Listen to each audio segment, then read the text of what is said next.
Vosotros sois la sal de la tierra, pero si la sal se desvaneciere, ¿con qué será salada? No sirve más para nada, sino para ser echada fuera y hollada por los hombres. Vosotros sois la luz del mundo. Una ciudad asentada sobre un monte no se puede esconder. Ni se enciende una luz y se pone debajo de un almud, sino sobre el candelero, y alumbra a todos los que están en casa.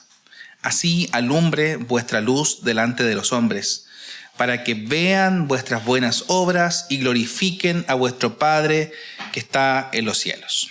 Yo les invito a que oremos al Señor. Soberano Dios y buen Padre Celestial, en este día nos presentamos delante de ti, tal cual somos. Ya hemos dedicado nuestro tiempo de oración para confesar nuestros pecados, para reconocer nuestra miseria, para también recibir, Señor, tu perdón y para también poder presentar nuestras necesidades y nuestra gratitud delante de ti. Pero hoy en humildad también nos presentamos ante ti rogando que tú hables a nuestras vidas, que tú, Señor, sigas cautivando nuestros pensamientos y nuestros corazones conforme, Señor, a tu santa palabra. Que tú transformes, Señor, por misericordia nuestro carácter, que aquellas cosas que no te glorifican, que aquellas actitudes y palabras y pensamientos que empañan, Señor, tu gloria en nuestras vidas, Señor, sean disipadas por medio de la predicación y lo que conlleva la corrección de tu santa palabra. Ayúdanos, Señor, a hacer esa sal y esa luz que hemos leído y que hoy tu palabra, Señor, cale y penetre en lo más profundo de cada corazón. Partiendo por mí, Señor, usa mis labios para hablar tu santa palabra.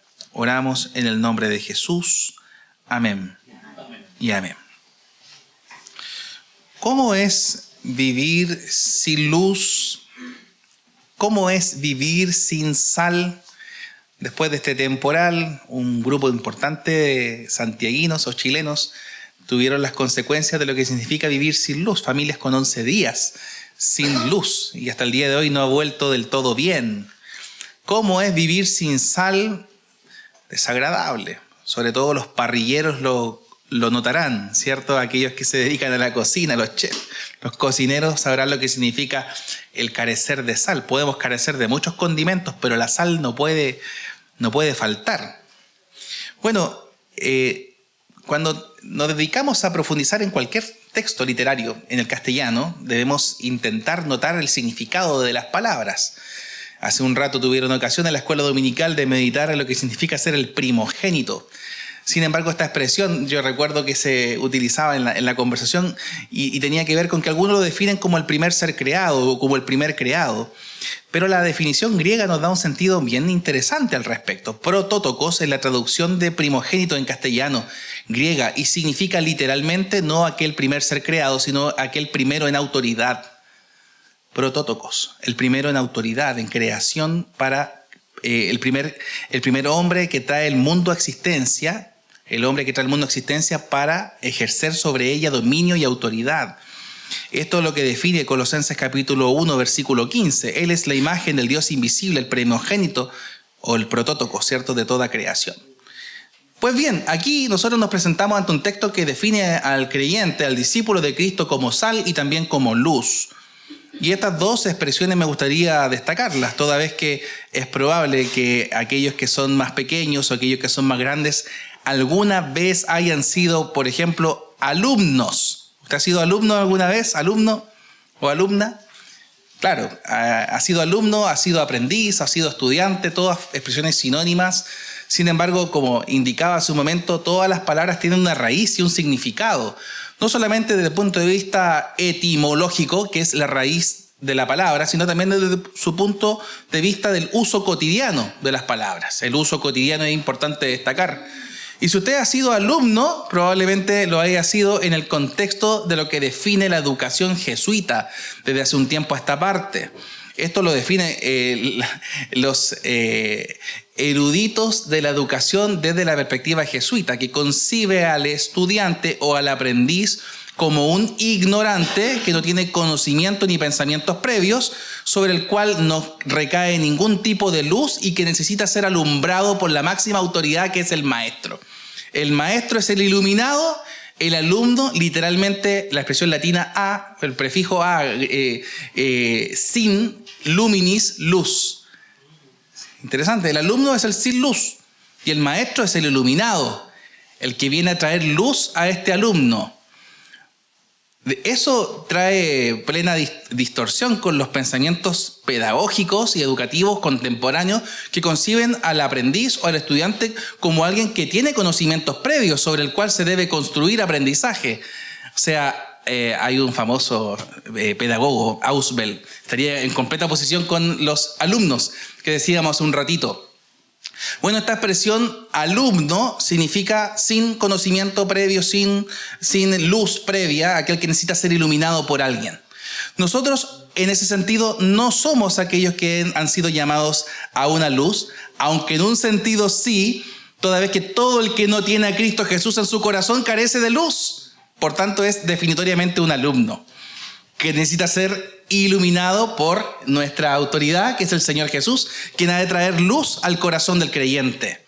Y aquí nos presenta el relato de Mateo 5, 13 al 16, Jesús llamando a sus discípulos: ustedes, desde el punto de vista escatológico, no serán, sino que ahora que son creyentes son sal, son luz, con un propósito, con un principio fundamental, y es que glorifiquen a vuestro Padre que está en los cielos. No hemos sido llamados a ser sal y luz para glorificarnos a nosotros mismos o para alumbrarnos, sino para iluminar el rostro del Señor, que su gloria sea manifiesta en nuestras vidas. El Señor Jesús designa entonces a sus discípulos en primer lugar como sal y luz, inmediatamente después de la bendición que pronuncia sobre ellos en la cima del monte de las bienaventuranzas.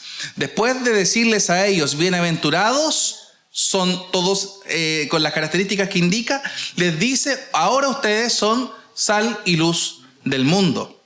Si las bienaventuranzas son de alguna forma la constitución del reino de Dios, entonces sal y luz es la manera en que los ciudadanos del reino deben caminar en una sana distinción entre lo que significa ser del reino de Dios con el reino de este mundo, entre lo que significa ser de Dios y el estar centrado en nosotros mismos.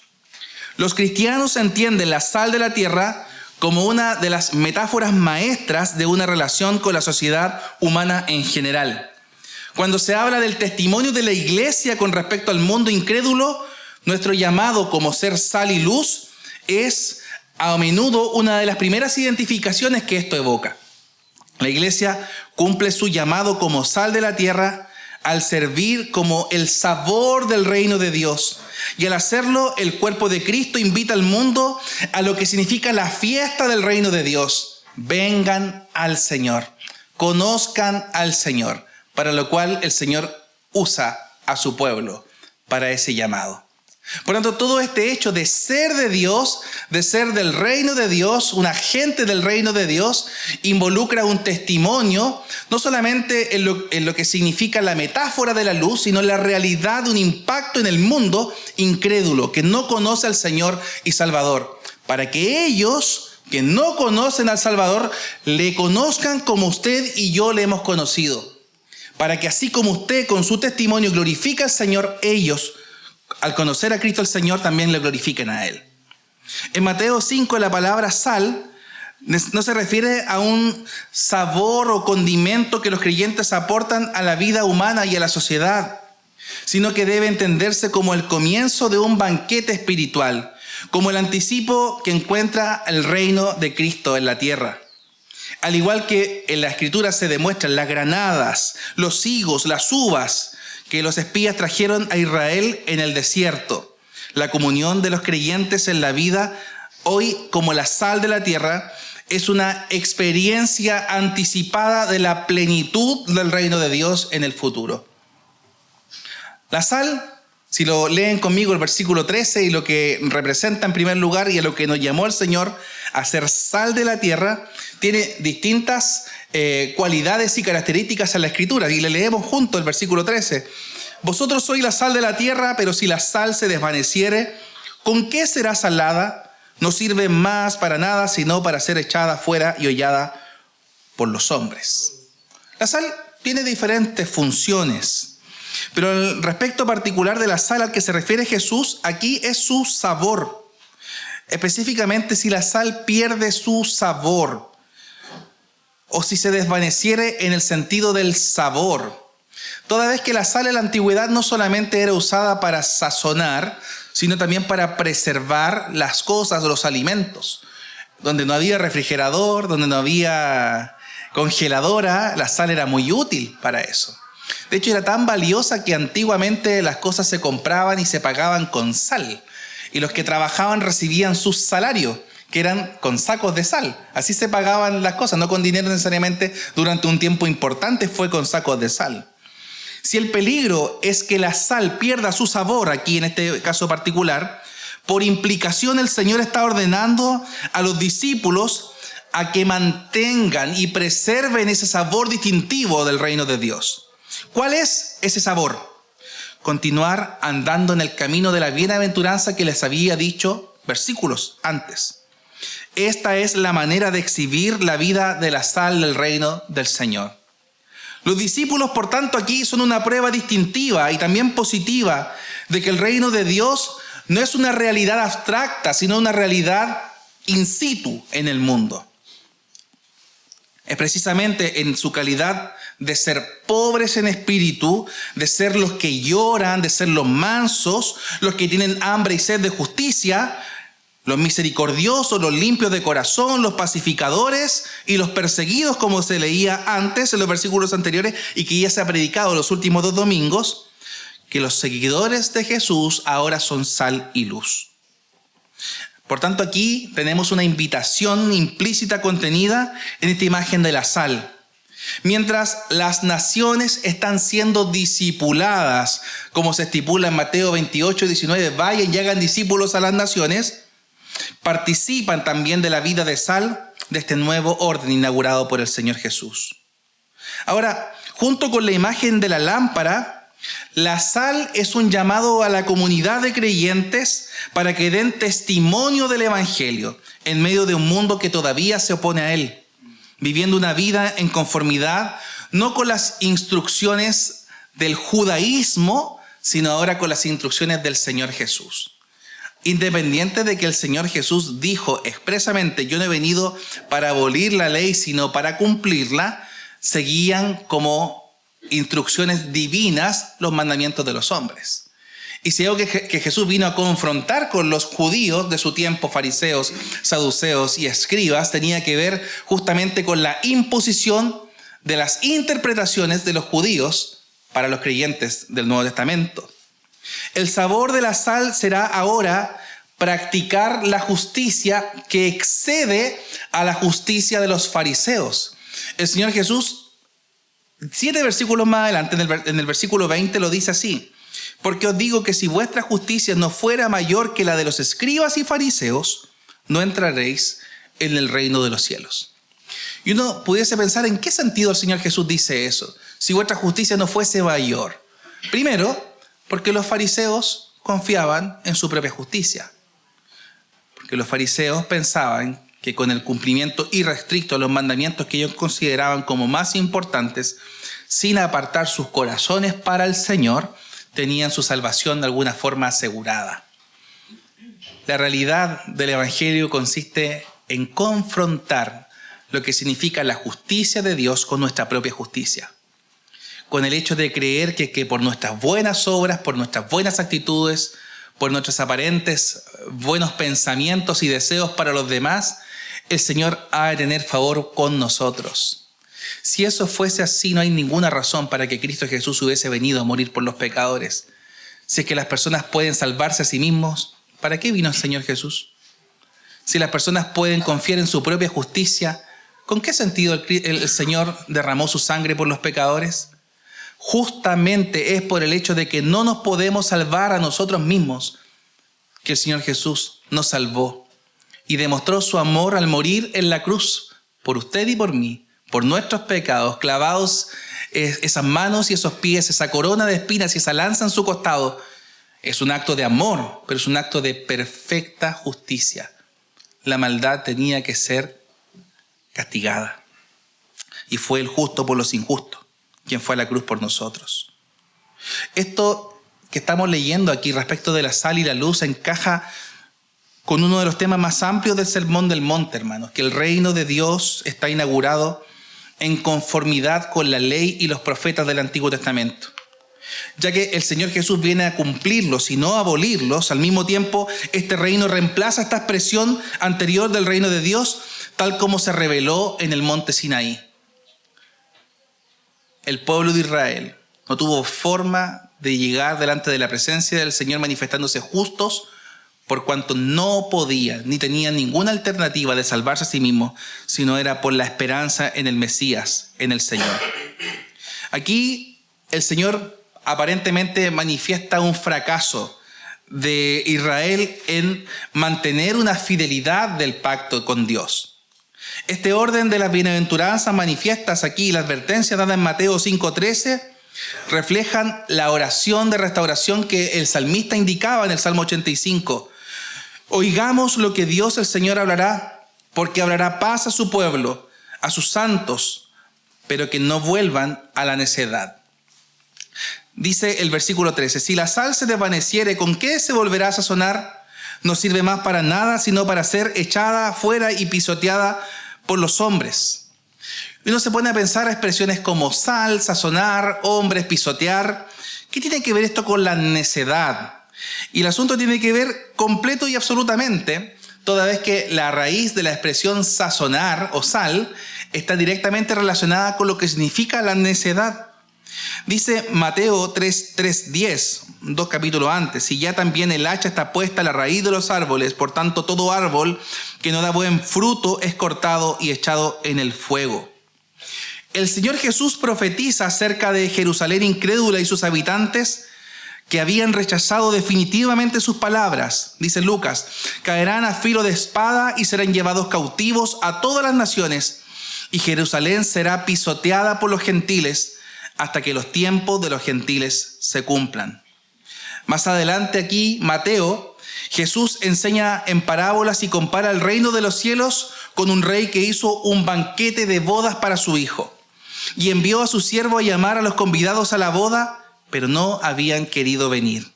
Algunos expresamente son necios al no estar listos para recibir al novio, como dice Mateo 25:2. Aquellos que no comparten la alegría de la venida del Señor son necios, son culpables. Pero aunque los invitados originales rechazaron esta invitación, la fiesta de bodas se va a celebrar de todas maneras. La fiesta de bodas está preparado, pero los convidados no habrían de ser dignos necesariamente. Vayan pues, dice el Señor, a los caminos principales e inviten a la fiesta de bodas a cuantos se encuentren. Y aquellos siervos salieron a los caminos y reunieron todos los que encontraron, tanto malos como buenos, de modo que la sala de bodas se llenó de invitados. Esta invitación, por tanto, a dejar la necedad, esta invitación a dejar esos caminos perversos para conocer al Señor Jesús, es la invitación a la cual invitaba el Señor a sus discípulos en su tiempo. Y también tiene todo que ver con nosotros ahora, por cuanto el Señor nos está llamando hoy, en este mismo lugar, a seguir y mantener el hecho de ser sal de la tierra. La sal que representa el sabor y la plenitud del reino de Dios será gustada por muchos que están lejos, por aquellos que no conocen el Evangelio. Por tanto, el hecho de ser sal de la tierra significa literalmente que tenemos un compromiso con la misión de Dios. Una misión que no inicia con un cruce del océano, como algunos creen, que las misiones se hacen yendo allá lejos, sino que parte incluso en nuestro propio círculo cercano, en la meditación de todas las personas que están en nuestro alrededor, nuestra familia, nuestros vecinos, nuestros amigos, nuestros compañeros de trabajo, que no han puesto su esperanza en Jesús como su Salvador. Y que también significa cruzar el océano. Porque a veces pensamos que eso no es misiones, que eso es aventura evangelística, aventura misionera. Hermanos, La misión consiste en extender el reino de Dios. La expresión más similar la encontramos en la palabra hebrea shalach, que significa vayan, o ir, o ser enviado. Su símil etimológico con apostelo, la raíz de la palabra apóstol, que significa ser enviado. Vayan y hagan discípulos a todas las naciones. Y todas las naciones implica también nosotros. Por tanto, el hecho de ser sal y de ser luz tiene todo que ver con la misión, para lo cual el Señor a usted y a mí nos ha llamado.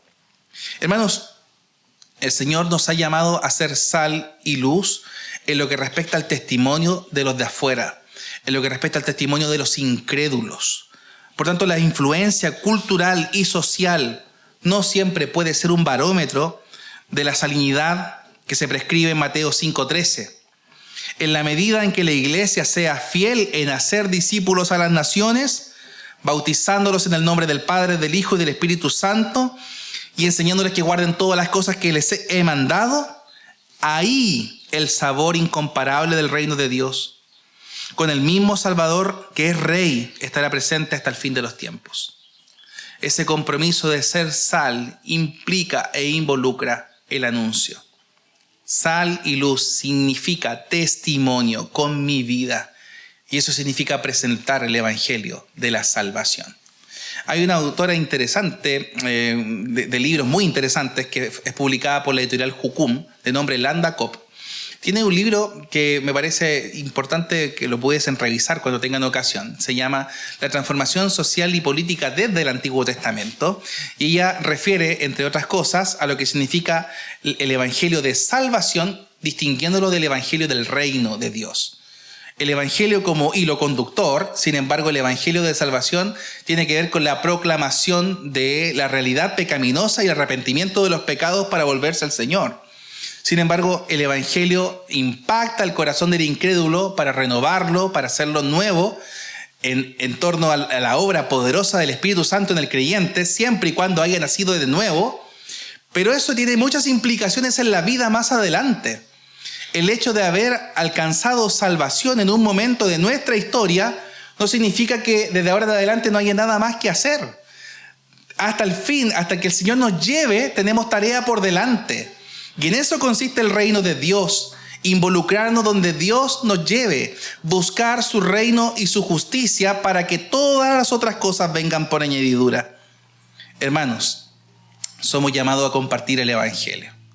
Somos llamados a compartir esa salvación tan grande. Y como dice Pedro y Juan frente al concilio, no podemos nosotros dejar de decir lo que hemos visto y oído. No nos podemos callar. Si el Señor transformó nuestro corazón, ¿cómo no podemos anunciar ese evangelio? Dios nos libre de ser así. Así como nos llamó el Señor a ser sal, también nos llamó a ser luz. Y quiero que leamos los versículos 14 y 15 en esta ocasión. Vosotros sois la luz del mundo. Una ciudad asentada sobre un monte no se puede esconder. Ni se esconde una luz y se pone debajo de un almud, sino sobre el candelero y alumbra a todos los que están en casa. Los cristianos son la luz del mundo, un mundo que por implicación se ha vuelto en una densa oscuridad. ¿Cómo es que Jesús dice que nosotros somos la luz del mundo? ¿No acaso dijo él mismo, yo soy la luz del mundo? Si el Señor Jesús dijo, yo soy la luz del mundo, ¿en qué sentido nosotros, como hijos del Señor, somos la luz del mundo? ¿Será acaso una contradicción? ¿Cómo puede ser que Jesús se vea a sí mismo como la luz, pero luego vea a sus discípulos como la luz? Estas preguntas son aún más poderosas cuando usted y yo nos damos cuenta de que no hay luz en nosotros mismos, sino siempre oscuridad. En nuestro corazón pecaminoso no encontraremos luz. En nuestra conciencia humana no encontraremos luz. La única forma en que encontremos la luz es que miremos al Señor Jesús. Una ilustración muy interesante, hace un tiempo la oí y me parece importante que hoy día la recordemos. Tiene que ver con estos astros que iluminan tanto de día como de noche. El sol alumbra bastante y da mucho calor. En tiempos de invierno no mucho, pero en el verano claramente sofoca. Sin embargo, la luna, cuando usted está en un lugar donde no haya luz eléctrica, se va a dar cuenta cómo da luz en la noche. Y uno puede ver solo la luz de la luna. La luna no tiene luz por sí misma. La luz de la luna es el reflejo del sol en la noche. Así, usted y yo, cuando no tenemos por nosotros mismos luz, sino cuáles lunas somos, alumbramos por el reflejo del Evangelio de Cristo el Señor al mundo en la densa oscuridad. Del mismo modo, aunque Jesús como la luz del mundo ya no está físicamente en la tierra, su luz permanece a través de ¿quién? A través de usted y de mí. ¿Somos buen testimonio para los de afuera? ¿Somos luz en medio de la densa oscuridad que existe? ¿O nos hemos dedicado el último tiempo a oscurecer más que a alumbrar el mundo? ¿Hemos cumplido estos propósitos de ser luz o de ser luminares en el mundo? Hay una forma interesante en que el editor de la Reina Valera titula Efesios capítulo 2, Filipenses capítulo 2, cuando les dice luminares en el mundo. Luminares en el mundo. Y una de las cosas que destaca más adelante en que en los momentos de esa definición no habla necesariamente de la luz. Dice expresamente lo siguiente: ocupaos de vuestra salvación con temor y temblor. Ocúpense de su salvación con temor y con temblor. Y así lo titula, luminares en el mundo. ¿Por qué razón? Porque el hecho de ocuparnos en nuestra salvación no tiene que ver con que se pueda perder, sino que tiene que ver con desarrollar las tareas para las cuales el Señor nos encomendó. Hacer lo que el Señor nos llamó y no desobedecer su llamado. Si el Señor te llamó a cumplir sus propósitos, a hacer su voluntad, eso significa que no te llamó a ti a hacer tu propósito ni a hacer tu propia voluntad. Por eso la oración que el Señor nos enseñó es tan clara, ¿no? Hágase tu voluntad, Señor. Lo decimos con las palabras, pero muchas veces con las actitudes, con los pensamientos, con las acciones decimos que se haga mi voluntad, Señor. Somos confrontados con nuestra voluntad, somos confrontados con nuestra conciencia. Y el Señor justamente hoy día nos llama a lo contrario, a ser luz del Señor, luz del mundo, porque reflejamos el Evangelio de Cristo en el mundo. ¿Qué es esta luz con la que los discípulos de Jesús iluminan este mundo oscuro? En este contexto no leemos de una confrontación personal ni tampoco de un pronunciamiento eclesiástico religioso. Más bien, la luz son las buenas obras realizadas por los seguidores del Señor. El Señor a usted y a mí nos llamó a buenas obras. No nos llamó a creer que nuestra salvación es por las buenas obras, pero sí nos llamó a hacer buenas obras. Sí nos llamó a vivir conforme a la voluntad del Señor. Efesios 2, 8 y 9, lo saben de memoria muchos de los hermanos presbiterianos de años, sobre todo aquellos que han crecido en la versión Reina Valera. Efesios 2, 8 y 9, ¿se lo saben? Porque por gracia sois salvos, ¿cierto? Por medio de la fe, y esto no de vosotros, pues es don de Dios, no por obras para que nadie se gloríe. Fíjense entonces lo que dice, así, no es por obra la salvación para que nadie se gloríe, pero no es por obras ni la salvación, ni la gracia, ni la fe. La gracia, la fe y la salvación, que las expresiones que preceden, no es por obras para que nadie se gloríe. Pero no leemos con detalle el versículo siguiente, el 10. Porque somos hechura suya, creados en Cristo Jesús para buenas obras. O sea, mi salvación no es por buenas obras, pero he sido creado para buenas obras, las cuales el Señor preparó de antemano para que anduviéramos en ellas. O sea, si el Señor no nos llamó a nosotros a confiar en nuestra justicia, ni a confiar en nuestra salvación, sí el Señor nos llamó a confiar en su justicia y a cumplir sus propósitos en esta tierra. A eso te llamó el Señor, a eso me llamó el Señor, y a eso es a lo que tenemos que estar dispuestos hoy. A decir, sí, Señor. ¿A qué entonces nos lleva esta idea de la sal y la luz? A lo que quiero que leamos en el versículo 16. Así alumbre vuestra luz delante de los hombres, para que vean vuestras buenas obras y glorifiquen a vuestro Padre que está en los cielos.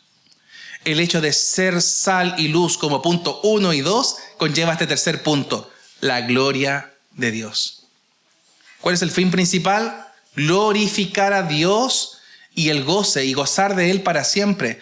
No tendremos gozo real si no vivimos para gloria de Dios.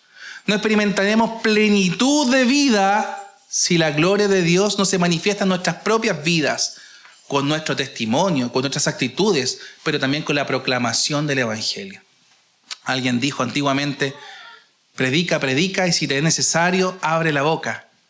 ¿Han escuchado eso ustedes alguna vez, no? Eso está completamente contrario al Evangelio. Para presentar el Evangelio y predicar el Evangelio, debes hablar. Sin embargo, algo que sí se destaca y tiene que ver con el testimonio del cristiano. Nuestras obras demuestran quién mora en nosotros. Las normas del reino de Dios que se aplican en las vidas de los herederos del reino de Dios constituyen, hermanos, el testimonio del reino de Dios. Muchos cristianos se niegan a robar a sus empleados siendo perezosos, a sus empleadores siendo perezosos en el trabajo, o a robar a sus empleados sucumbiendo a la codicia o a la tacañería.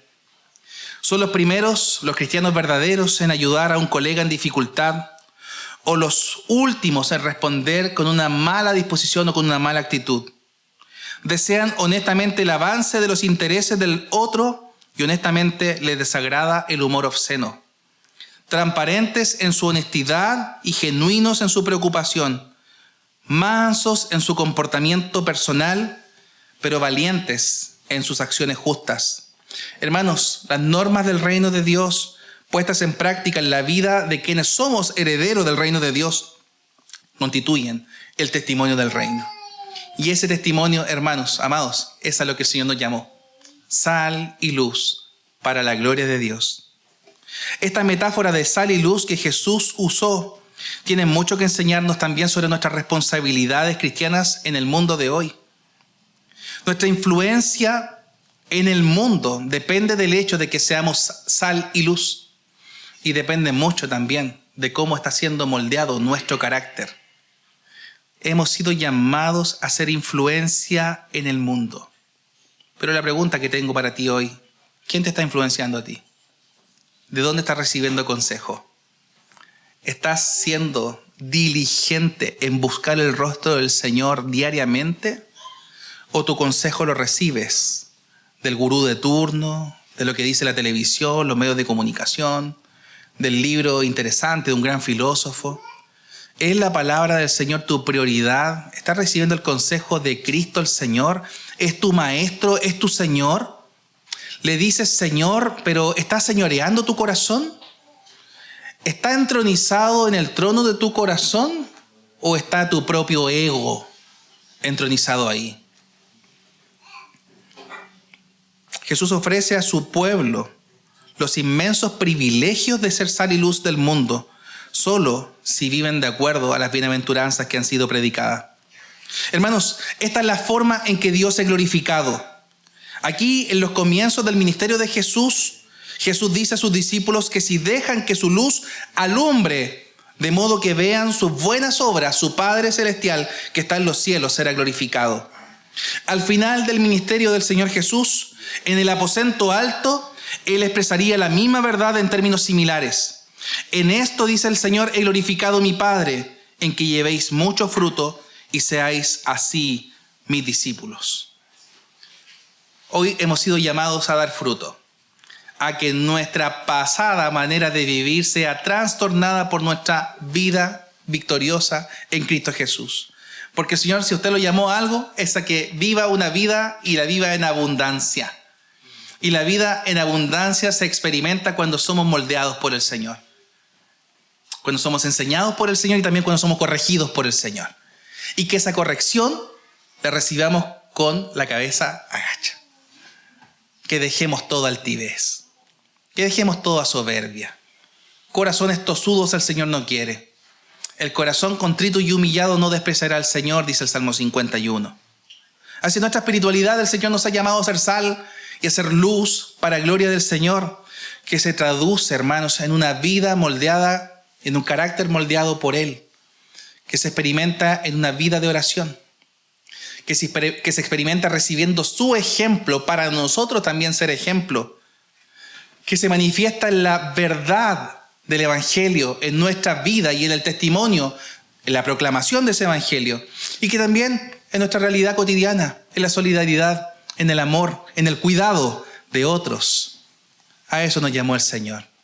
Recibamos ese consejo con los brazos abiertos y digámosle sí al Señor. Señor, queremos ser sal, queremos ser luz, queremos glorificarte a ti. Oremos.